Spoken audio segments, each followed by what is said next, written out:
Now, viewers, behind every champion lies a journey which is shaped by sacrifices, rigorous training, discipline. And for next conversation, we're going to trace that journey from early struggle to international victory. Please welcome Mirabai Chanu, Indian weightlifting champion, in conversation with my colleague Niranjan on From Grassroots to Glory. How many of you watched the 2020 Olympics live? Okay, that's at least 10 hands. Well, one of the positives or the lucky things that we in the newsroom get to witness is we get to watch these things live, right? And when it comes to Olympics, even though we don't cut to the Olympics live on TV, right? We don't cut to it live. It's not broadcast live. What we often do is we are doing the news, but our attention is somewhere else, right? Like we do during cricket, right? How many of you are somewhere else, but your mind is on a cricket game, you're trying to watch the updates? It's like that. And I remember that 2020, it was the COVID year, and we were in the newsroom watching Mirabai Chanu's Olympic feat that year. And we were lucky because not only did she win a medal, Mirabai ji, आपने Republic से भी बात की थी तब 2020 में जब आप टोक्यो में ओलंपिक्स का मेडल जीता था आपने. First of all, I don't know how many of you know about her story, but I'd like to mention this to some of you. Mirabai used to take a ride 25 kilometers every single day. A truck ride 27 kilometers in Manipur to get to her training. So that's the kind of struggle that she's been through. Mirabai ji, first of all, thank you आने के लिए आज. And मैं आपसे ये question पूछना चाहता हूँ पहले. जी. Tell us about how you got into weightlifting first of all. थोड़ा आपका जर्नी के बारे में बताइए. सभी को नमस्ते. जब मैं शुरू किया था वो चीज़ में बताएगी तो बहुत लंबा होगा. नहीं बताइए, टाइम है, बताइए.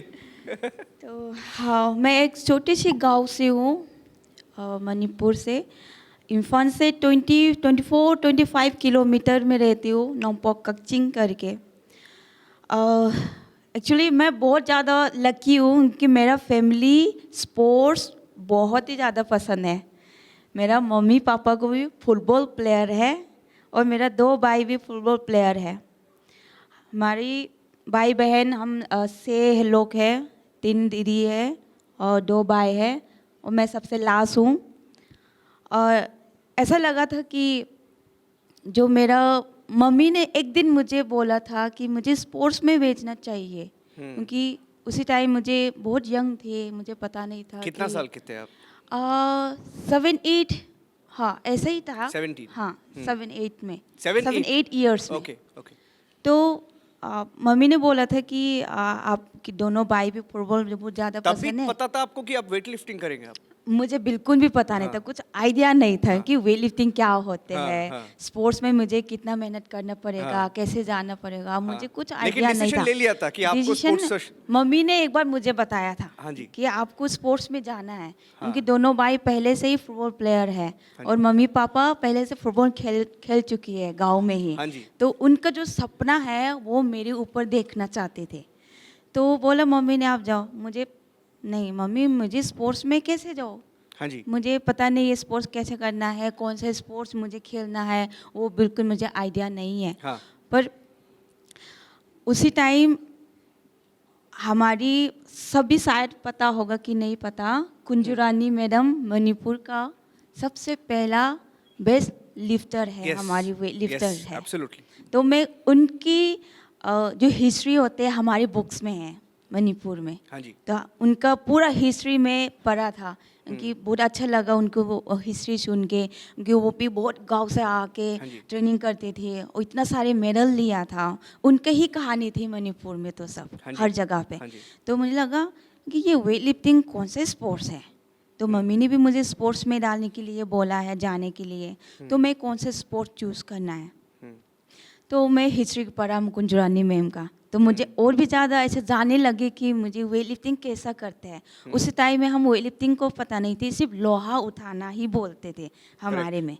हेवी उठाना या लोहा उठाना, ऐसा आयरन जो बोलते हैं, Correct. तो वो उठाना बोलते थे। तो मैं उसी को पसंद आ गया था कि हाँ, स्पोर्ट्स में जाना हो तो मैं ये लोहा उठाने वाला इसी को ही मैं चूज़ करूँगी। हाँ जी। तो मैं गया, 2008 से मैंने शुरू किया था वेट लिफ्टिंग को। तो मैं वेट लिफ्टिंग हॉल में गई थी, तो काफ़ी अच्छा लगा मुझे कि वो लोग इतना चिल्ला के ट्रेनिंग कितने साल करते के थे हैं। आप? मैं 8 साल की थी 8 उसी साल। तरह। और अब लोहा उठाते थे हाँ जी, तभी? शुरू अच्छा। किया था। अच्छा, कितना किलो से स्टार्ट किया आपने? तब तो हमारी ये वेट लिफ्टिंग के लिए अलग अलग वो 8 केजी वाला बार होते हैं। हाँ और जी। शुरू में तो हम बैम्बू से ही किया है हमने। बैम्बू? हाँ जी। हाँ जी, हाँ, वीडियो देखा था आपका जो she used to practise carrying firewood जी। And bamboo, right? जी। बताइए, आप बताइए, मैं ज़्यादा बात नहीं करूँगा मैं। हाँ जी। और आदत होता है ज़्यादा बात करने हाँ तो वही सबसे पहले तो हम बैम्बू में ही उठाया था। और हमारी गांव वालों ने मुझे एक दिन ऐसे भी बताया था कि आप कुछ स्पोर्ट्स में जाना चाहिए, आपके अंदर में बहुत ज़्यादा ताकत है। वही उन्होंने कि हमारी गांव में, वैसे मणिपुर का कल्चर ही है कि हम दूर जाके लकड़ी इकट्ठा करते हैं, क्योंकि हम साल के लिए रखते हैं खाना बनाने के लिए। हमारी टाइम में कोई गैस वो सब नहीं होती थी, हम सिर्फ लकड़ी से ही खाना बनते थे। तो खाना बनाने के लिए हम लकड़ी दूर दूर से हिल पे जाके हम उठा के लेके आते थे। तो बहुत ज़्यादा मैं उठा के लेके आते थे, क्योंकि बहुत दूर है, हम दोबारा नहीं जा सकते थे। तो जब भी एक बार आ रहे हैं तो इसमें ही मैं उठा जितना के ले उठा आते सकते हैं, हाँ, उतना। हाँ, तो एक दिन भाई नहीं उठा पा रहा था, हाँ, हाँ, पर मैंने बहुत ज़्यादा इकट्ठा करके रख दिया। हाँ, पर हम दोबारा तो नहीं आ सकते। हाँ, तो हाँ। इसलिए मैंने बोला भाई मैं तो सब उठा के लेके जाऊंगी। बहुत मना किया था भाई ने। हाँ। भाई भी उठा नहीं पा रहा था, हाँ, हाँ। पर बोला मैं तो छोड़ भी नहीं सकती, पर उठा के ही लेके जाऊंगी मैं घर। हाँ, हाँ, हाँ। तो मैं उठा के लेके आया। गांव वालों ने ऐसे बोलता कि क्या है मेरा भाई, इतनी सी छोटी है तू, तो ऐसे उठा के कैसे आ गया? बस उठा लिया मैंने। हाँ। तो सभी ने ऐसा बोलते हैं आपके अंदर बहुत ज़्यादा ताकत है, स्पोर्ट्स में आपको जाना चाहिए। हाँ जी। तो ऐसा ही करके मैंने वेट लिफ्टिंग को ही चुना है। हाँ। ये शायद लकी है, भगवान ने भी नहीं, नहीं, यही नहीं, चाहते absolutely. थे। What a fantastic story. और कितना कितना किलोमीटर्स आप वॉक करते थे उसको लेके? हमारे Distance? जो लकड़ी उठा के लेके आते हैं शायद 3-4 किलोमीटर होगा। और ये कितने दिन में एक बार जाना चाहता था? ये हर दिन में नहीं जा सकती, उनके हर संडे को ही हम जाते हैं। स्कूल से वापस आके जब रेस करते हैं तब भी हम जाते हैं। तो हर दिन नहीं जाती, क्योंकि नहीं जा पाती, उधर बहुत दूर होते हैं, हिल्स में जाना और बहुत रिस्क होते हैं। तो इसलिए हम हर हफ्ते बाइक के साथ ही जाते हैं। हाँ जी। नहीं, it's a fantastic story and Mirabai here, she just spoke about how one day somebody saw that she lifted so much of firewood that was the beginning for her weightlifting. She lifts 205 kilograms. That's the best. 205 kilograms. Give a big round of applause, ladies and gentlemen. Mirabai Chanu, what a fantastic story. And ये जो मैंने अभी मैं राहुल से बात कर रहा था और उन्होंने ये भी बताया कि आप रोज 25 किलोमीटर आप one way you used to take a truck ride, right? ये कब से शुरू हुआ और कितना साल के लिए हुआ और उसका इसके बारे में थोड़ा बताइए।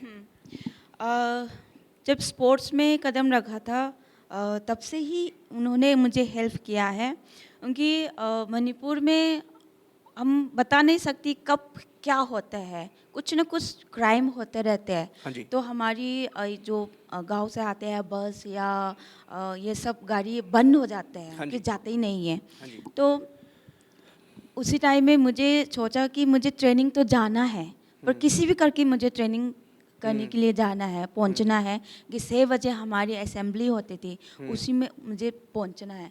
तो एक दिन मुझे ऐसा याद आया था कि हमारी गांव में ही वो ट्रक जाते थे। तो वो हर सुबह 3:30-4 बजे से आते थे वो लोग। तो सुबह सुबह सुबह आते थे वो लोग। तो मैंने मम्मी को बोला, मम्मी मुझे ट्रेनिंग करना है, हमारी जो बस है वो तो बंद हो चुकी है, कोई नहीं जा रही है, तो मुझे ट्रेनिंग तो ज़रूर करना है, मुझे ट्रेनिंग मिस नहीं करना है। तो मम्मी बोला कि कैसे जाओगे, अभी तो क्राइम चल रही है और बस ये सब भी बंद हो चुकी है, तो आप कैसे जाओगे? तो बोला मम्मी मैं ट्रक में ही बैठ के जाऊँ क्या? तो मम्मी थोड़ा डर रही थी कि मैं यंग है बट लड़की है ऊपर से, तो कैसे जाओगी ट्रक में? ट्रक में तो वैसे लड़का लोग ही रहते हैं उसमें, तो थोड़ा डर रहे थे। पर मैं नहीं डरी थी, क्योंकि मुझे ट्रेनिंग करना है, ट्रेनिंग रेगुलर जाना है। तो इसलिए बोला मम्मी मैं तो कुछ भी करके मैं जाऊंगी। तो एक दिन मैंने ट्रक वालों को पूछा, मैंने रुका कि भैया आप मुझे हमारी ट्रेनिंग सेंटर खुमलंपाक बोलते हैं इसमें, तो खुमलंपाक तक आप छोड़ सकते हैं क्या हर दिन? तो मैंने ऐसे पूछा, क्योंकि वो ट्रक ड्राइवर इतना खुशी से उन्होंने वो जवाब दिया था ना, हाँ मैं आपको हर दिन उसमें ड्रॉप करूँगी खुमलंपाक में। तो ऐसे बोल के उन्होंने मुझे बैठाया, खुमलंपाक जो मेरा ट्रेनिंग सेंटर है उसमें ड्रॉप किया। तो एक दिन मैंने पूछा था कि भैया मैंने जब आपको ड्रॉप करने के लिए बोला था तो आपने इतना खुशी से क्यों जवाब दिया? बोला कि उनकी बहन को भी स्पोर्ट्स में जाना चाहती थे, पर उनका गांव बहुत दूर है, ट्रेनिंग सेंटर से बहुत ज़्यादा दूर है, वो अंदर रहते थे, तो इसलिए इसकी वजह से जा नहीं पाती थी, वो गांव से बाहर नहीं निकल पाते थे। तो इसलिए मेरा भी बहन करना चाहते हैं, वो आपके ऊपर भी देखना चाहते थे, तो इसलिए मैं आपको खुशी खुशी में मेरा बहन जैसा आपको लेके जाना चाहते थे, इसलिए मैंने हाँ बोला। इतना खुशी थी मैं कि पहले तो ऐसा लगा था कि मैं सेफ़ नहीं होंगी उनके साथ जाके, पर मैं सेफली फील हो गए थे कि हाँ मैं हर दिन उनकी ट्रक में जाके मेरा ट्रेनिंग मैं रेगुलर अटेंड कर सकते हैं करके मैं बहुत ज़्यादा खुशी हो गई। तो बस मैंने हर दिन 4:30 बजे 5 बजे के बीच में वो लोग आती थी कि जब भी मैं घर रहते हैं ना, तो वो लोग दूर से उनका हॉर्न बजाते थे कि मैं आ रही हूँ, आप लोग आप निकलो घर से बाहर, ऐसे करके ना वो लोग हॉर्न करके देते थे। तो बहुत ही ज़्यादा अच्छा लगा था कि उन्होंने बहुत ज़्यादा हेल्प किया था आज तक के करियर में मेरा। बाप रे, what a story, fantastic story. Everyday truck ride and सुबह 4:30-5 बजे जी, और 25 किलोमीटर्स। ट्रेनिंग कितना घंटे के लिए चल रहा था? ट्रेनिंग 6 बजे से 8:30 बजे तक होते हैं हमारी। तो वापस कभी कभी वो लोग मुझे ड्रॉप जो करते हैं उसी जगह पे कभी कभी मिलते हैं, नहीं तो मैं ट्रक के ऊपर साइकिल रखती हूँ, तो 25 किलोमीटर मैं साइकिल से भी वापस आती हूँ क्योंकि बता नहीं सकती वो लोग उधर ही खुमलंपाक में मुझे पिकअप करने आएंगे कि नहीं, वो तो हम नहीं बोल सकते। उधर से तो वो लोग मेरा गांव में ही पार करके जा रही है, तो मैं रुक सकती हूँ, पर वापस के लिए मैं कुछ सोचना पड़ेगा, तो मैं इसलिए साइकिल रखती हूँ ऊपर ट्रक में, फिर साइकिल में वापस। Fantastic, what a story. I mean ये इस आपकी ये जो इंस्पिरेशन है, प्रधानमंत्री मोदी जी ने भी एक बार मन की बात में ये मेंशन की थी उन्होंने। आजकल एकेडमीज़ है, बड़े बड़े इंफ्रास्ट्रक्चर फैसिलिटीज़ है ट्रेनिंग के लिए, लेकिन ये आपका 4th ओलंपिक्स है, if I am not wrong. 3. You've completed 3, but you're training. You're going to prepare for CWG. You're going to prepare for Asian Games. No, but fantastic. I mean, what keeps you going up? I mean, ये कहाँ से आता है आपका जो inner strength है, और what is आपका कुछ focus है कि मुझे ये tournament करना है? Because the reason why I'm asking is 2016 में आप शायद you were about to give up. 10 years back, after her setback in Rio Olympics, if I'm not wrong, after Rio Olympics setback, she came back to India. She was in Delhi. I was just speaking to someone, and they said she was in Delhi, and she was on the verge of giving up. But 10 years later, in 2026, हम यहाँ पे बैठ के बात कर रहे हैं मीराबाई चानू जी. What तब क्या हुआ था, and what kept you going all these years? हाँ, बहुत मुश्किल हुई थी 2016 में, रियो ओलंपिक में मेरा पहला ओलंपिक थे, तो मैं बहुत कोशिश किया था, इसमें बहुत मेहनत किया था। मेरा सर जो विजय शर्मा है उनके साथ में बहुत अच्छा ट्रेनिंग चल रहा था, पर अचानक पता नहीं मैं स्टेट्स में जब गई थी रियो ओलंपिक में, तो बिल्कुल समझ में नहीं आ रहा था कि मैं क्या करने जा रही है। पूरा ब्लाइंड हो गया था मुझे, क्योंकि मैं लिफ्ट करने जा रही या क्या करने मुझे बिल्कुल भी समझ में नहीं आ रहा था। तो इसकी वजह से जो मेरा मेहनत है वो चले गए थे, मेडल निकल गई थी। जो मैंने रियो ओलंपिक के लिए जो ट्रायल दिया था उसी में जो परफॉर्मेंस दी थी, सेम टोटल में रियो ओलंपिक में दिया होता तो मेरा भी सिल्वर मेडल था उसी में। तो मैं बहुत ज़्यादा दुख हुआ, बहुत, मैं शायद 5 डेज शायद खाना भी नहीं खाया था विलेज में ही। और ऐसा लगा था कि मैं इतना मेहनत करने के बाद भी ऐसा हुआ तो मैं आगे जाके क्या करूँगी, कि फर्स्ट ओलंपिक है तो इसलिए शायद मुझे ज़्यादा प्रेशर, ज़्यादा दुख हुआ है। तो और मैं ऐसे बता तो नहीं सकती, पर बहुत बैड कमेंट आई थी कि कोच प्रेस ने, में? हाँ प्रेस बस में? पता है मीडिया में हाँ, कहा कोई कि बात नहीं, कुछ हाँ। ऐसा है कि कोच ने अच्छे से वेट नहीं दिया, गलत वेट दिया है, वो सब। तो वो सब से हम, मुझे ज़्यादा प्रेशर आई थी, हो गया था कि हमको पता है, सर को पता है कि दोनों की ट्रेनिंग में हम क्या कितना करते हैं, हम कौन सा लेवल तक हम क्या क्या करते हैं, वो सब हमको पता है। तो वो चीज़ हमको दिखाना था कि नेक्स्ट ओलंपिक में, पर समझ में नहीं आ रहे थे कि मैं क्या करूँ, कैसे कमबैक करूँ। पर ऐसा भी मन में ऐसे भी हुआ था कि मैं इतना मेहनत करने के बाद भी ऐसे किया तो मैं वेट लिफ्टिंग छोड़ना ही पड़ेगा। पर उसी टाइम में विजय सर ने मुझे बहुत ज़्यादा सपोर्ट दिया है, और सबसे ज़्यादा मेरा मम्मी ने मुझे सपोर्ट दिया है। मैंने मम्मी को बोला था रियो में ही जब थे विलेज में, मम्मी को बोला मम्मी मैं वेट लिफ्टिंग छोड़ देती हूँ, कि इतना मेहनत करने के बाद भी ये सब हो रहा है तो मैं आगे जाके कैसे करूँ। तो मम्मी ने बताया कि हर प्लेयर के साथ यही होते हैं, कभी हारते हैं कभी जीतते हैं। तो जब ये हार के आते हैं तो आपको नेक्स्ट के लिए सोचना है, आगे के लिए सोचना है। तो मैंने उसी दिन ही प्रॉमिस किया था, नेक्स्ट ओलंपिक में मैं कौन हूँ, मीराबाई चानू कौन है, मुझे दिखाने थे। और आपने दिखा दिया 2020 में। सो 2016 यू ऑलमोस्ट गिव अप, और अब 2020 जब टोक्यो गए थे आप, जी जब एक वेट लिफ्टर को जब वो फाइनल जो बड़ा लिफ्ट देते आप, तो what goes on in your mind? आप क्यों इतना पूरा जो आपका स्ट्रगल है जी। और आपका सेटबैक हुआ, 4 years लेटर आप टोक्यो गए, so what was going on in your mind when you did that record lift? सबसे पहले तो टोक्यो की टाइम में काफ़ी मुश्किल ही हुई थी, क्योंकि कोविड भी टाइम था, ट्रेनिंग भी सब बंद हो चुकी हाँ थे। जी, हाँ जी। तो हमारी कोई ऐसा प्लान नहीं रखा था कि टोक्यो ओलंपिक होगी कि नहीं, या होगी तो हम परफॉर्मेंस कैसे देंगे, वो सब जी। बहुत ज़्यादा प्रेशर आए थे। फिर भी हमने सोचा कि ओलंपिक तो ज़रूर होगा ही होगा, पर हमारी माइंड, हमारी जो ट्रेनिंग है उसको तो हम मेंटेन करके रखना है। इतना भी मुश्किल हो हम मेंटेन करके रखी थी। मैं उसी टाइम पटियाला में ही था, NIS पटियाला में ही ट्रेनिंग किया था। हम रूम के अंदर ही जो भी कर सकते हैं लॉकडाउन के अंदर हम करके ट्रेनिंग, बिल्कुल हम रेस्ट नहीं किया था। तो ऐसे करके टोक्यो आ गई। बस हमारी जो बैक में जो हमने हुआ था 16 में, जो रियो ओलंपिक में हुआ था, वो हम हर टाइम याद करती हूँ मैं, हर टाइम, क्योंकि मैं उधर कैसा हुआ था, हमने उधर से हम कैसे कमबैक आई थी, किसके लिए कमबैक आया था, तो वो सब हम हर टाइम याद रखते थे। तो वही था कि मैं उसी से ही ज़्यादा मतलब मोटिवेशन वो सब मिली हूँ कि मुझे वो करना है, करके दिखाना है। तो लास्ट जो लिफ्ट था, मैं 115 जो किया था clean and jerk second attempt में, उसमें ही पता चल गया था कि मेरा सिल्वर मेडल कंफर्म हो चुकी है। पर मैं कौन हूँ, मैं क्या कर सकती हूँ, वो तो मुझे दिखाना था लास्ट लिफ्ट में। वो ओलंपिक के लिए रिकॉर्ड थे 117। करेक्ट। तो मैं उसी को करना था। सर ने भी बोला था ये आपको करना है, ये किया तो ओलंपिक रिकॉर्ड है।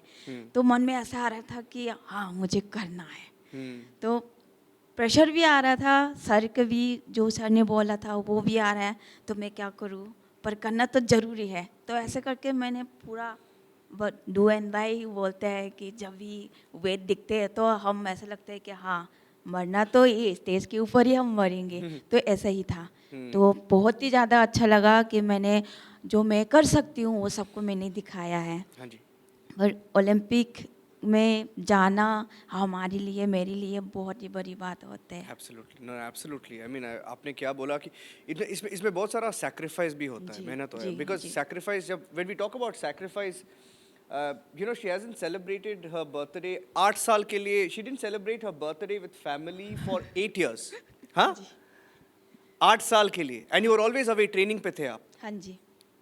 इसके बारे में क्योंकि थोड़ा बताइए, how do you deal with this? I mean आपका फैमिली कितना सपोर्ट देते हैं आपको, and what does it mean to you? हाँ, इस सब में मैं बहुत ज़्यादा लकी हूँ। मैं पहले भी बोली हूँ, मैं बहुत ज़्यादा लकी हूँ कि फैमिली से, हाँ, कुछ न कुछ प्रेशर तो आते ही है, पर मैक्सिमम मेरा फैमिली ने मुझे सपोर्ट दिया है। हाँ जी। क्योंकि हाँ, दूर रहना किसी को चाहते ही नहीं है। हाँ जी। मैं इम्फाल से हूँ, तो मैं पटेला में रहती हूँ। पूरा साल मैं 2012 से पटेला में ही हूँ।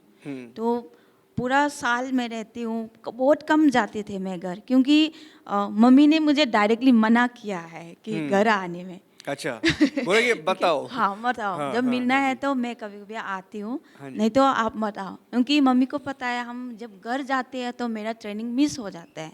क्योंकि कभी फ्रेंड के साथ घूमने चले जाती हूँ, कभी मेरा भाई बहन के साथ में मतलब रेस्ट नहीं मिलती थी, ट्रेनिंग हाँ जी। नहीं कर पाती थी हाँ मैं। जी। तो इसलिए पीछे हटने का चांसेस बहुत ज़्यादा होते थे।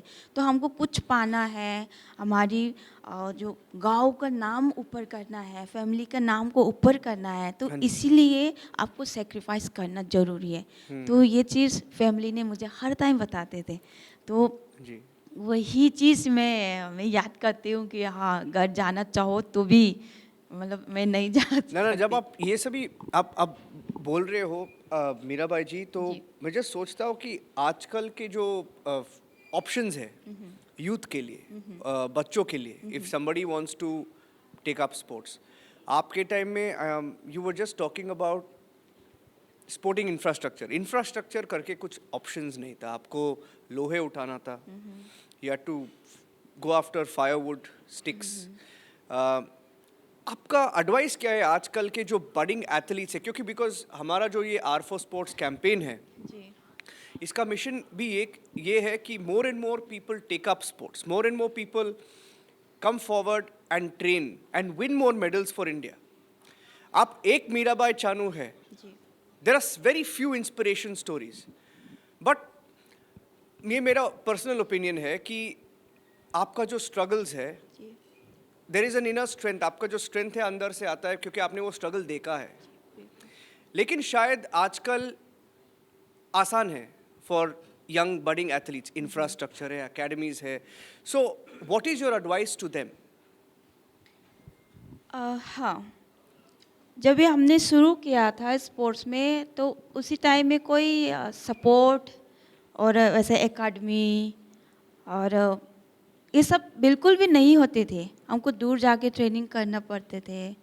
पर अभी आप देखेंगे हर जगह पे आपको एकेडमीज, करेक्ट, इंस्टीट्यूट सब मिलेगा। करेक्ट। हर कॉलेज में भी, हर यूनिवर्सिटी में आपको स्पोर्ट्स का सिस्टम मिलेगा। हाँ जी।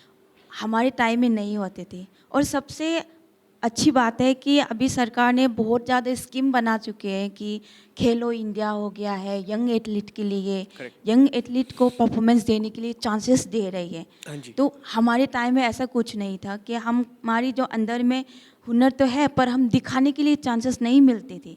हाँ जी। तो सिर्फ बड़े बड़ी प्लेयर के साथ फाइट करके ही हमने यहाँ तक पहुँचा है। हाँ जी।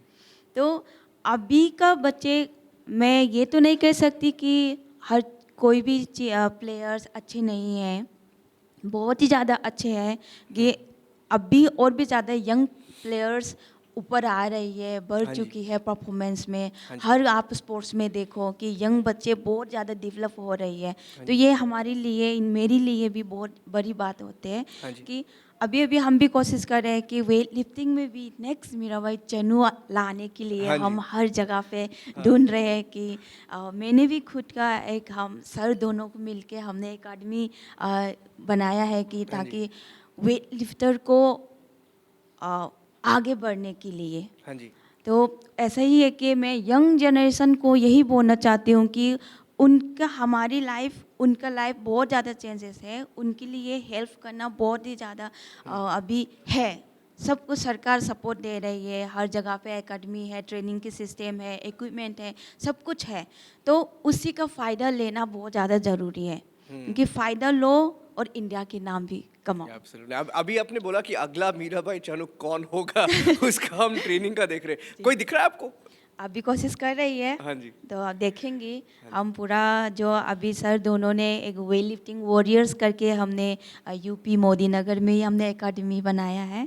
इसमें हम 40 बच्चे ट्रेन कर रही है कि हम आने वाली 2030 में जो ओलंपिक है हाँ जी। उसी में हमको पूरा फोकस रखे है कि हम उसी में सेकेंड मीराबाई चानू बनाने के लिए। तो देखते हैं भगवान क्या चाहते हैं, पर हम पूरा कोशिश कर रहे हैं कि वेट लिफ्टिंग में हर साल हर टाइम में हम बढ़ाने के लिए। हाँ जी, मेरा लास्ट क्वेश्चन आपसे ये है, इंडिया का जो स्पोर्टिंग इंफ्रास्ट्रक्चर है ओवरऑल, हम इसके बारे में बात करते हैं और सच ये है कि we have come a long way. जो पहले था, आपने बताया कि इंफ्रास्ट्रक्चर वाज लेस, आजकल you have more schemes, you have more support, yes you have infrastructure, but हमारा जो इंडिया का जो एम है ये सिर्फ CWG से एंड नहीं होता है। We want to host Olympics one day. So मैं आपको I will ask you a question as a journalist, what else do you think India should do? Bharat को और क्या करना चाहिए to match up to the world standards? जो अगर आप कोई देख रहे हैं यहाँ पे, what would Olympic medallist Mirabai Chanu tell them? हाँ, सबसे पहले तो ये हमारा हर स्पोर्ट्स के लिए ट्रेनिंग सिस्टम को अच्छी तरीके से रखना बहुत ही ज़्यादा ज़रूरी है, क्योंकि हम कभी कभी जब ऐसे गेम्स हो गया, एशियन गेम्स, कॉमनवेल्थ गेम्स या ओलंपिक, उसी टाइम में हम बाहर जाके ट्रेनिंग करते हैं, क्योंकि बाहर भी इतना ऐसा इसी के लिए जा रहे हैं कि बस मैं देखूं कि मेरा फिजियो जो है USA में है। मैं कभी कभी USA में जाके ट्रेनिंग करती हूँ, क्योंकि सिर्फ फिजियो अच्छी तरीके से ट्रेनिंग कराते हैं हमको। Correct. अच्छे तरीके से वो ट्रीटमेंट करते हैं, तो बहुत जल्दी रिकवर होते हैं उनकी इसमें। तो वो डिफरेंस होते हैं। इंडिया में ऐसे नहीं बोल सकते कि बहुत सारी अच्छी फिजियो है, बहुत अच्छी डॉक्टर है हमारे में, पर हर स्पोर्ट्स के लिए ट्रेनिंग का तरीका अलग अलग होते हैं। हाँ जी। तो वो चीज़ इसी के लिए हम बाहर जाके ट्रेनिंग करना पड़ते हैं। तो वो चीज़ इंडिया में ही मिला हो तो हमारी जो प्लेयर्स है, यंग हो या एलीट प्लेयर है, उन सब का जो इंजरी होते हैं हमारे हर टाइम में, कभी भी हमारी इंजरी होते रहते हैं, तो उसी टाइम में हम कंपटीशन पास में आते हैं तो हम जल्दी से रिकवर करने के लिए हम कोशिश करते हैं, पर कर नहीं पाते, क्योंकि ट्रेनिंग का सिस्टम अलग अलग होते हैं। तो वो चीज़ को इंडिया में ही रह के, इंडिया में ही करके रखेंगी, प्लेयर्स को अच्छे से ध्यान रखेंगे, तो मुझे लगता है कि हर टाइम में, हर गेम्स में, हर ओलंपिक में इंडिया बहुत ज़्यादा आगे जाएगी और मेडल भी बहुत ज़्यादा लेके आएगी। तो ये चीज़ हमको पहले देखना चाहिए कि इंफ्रास्ट्रक्चर अच्छे से रखे, ट्रेनिंग सेंटर अच्छे से रखे। अभी तो बहुत ज़्यादा अच्छा है, और भी ज़्यादा हमको फोकस रखना है, और सिर्फ एलिट बच्चे को ही नहीं, जो यंग जनरेशन है उसी को हम अच्छे से ट्रेन करना बहुत ही ज़्यादा ज़रूरी है। उनको क्या क्या चाहिए, उनकी डाइट में क्या है, उनकी रहने के लिए क्या क्या और इम्प्रूव करना है, उन चीज़ को पहले देखना बहुत ही ज़्यादा ज़रूरी है। हर प्लेयर्स के लिए अलग अलग वो होते हैं कि बॉक्सिंग में अलग सिस्टम होते हैं, वेट लिफ्टिंग में अलग सिस्टम होते हैं, डाइट अलग होते हैं, उनके ट्रेनिंग का अलग अलग होते हैं, टेक्निक अलग अलग होते हैं। उन सबको पहले देखना बहुत ही ज़्यादा ज़रूरी है। तो बस सिर्फ एलिट बच्चे को नहीं, यंग बच्चे को अभी से ही हम शुरू करेंगे तो हर ओलंपिक में ज़रूर इंडिया का नंबर ऑफ मेडल बहुत ही ज़्यादा होगा। No, this is a fantastic point. जो स्पोर्ट्स स्पेशलिस्ट है, sports specialist, sports physios, specialist in every field, हर फील्ड में। जी जी, फैंटास्टिक। मुझे बहुत अच्छा लगा आपसे बात करके Mirabai ji, very inspired, and we watched you and you continue to compete and we wish you all the best. Continue to win medals for us and we will continue to track your journey. Thank you very much, Mirabai. Thank you so much. Thank you.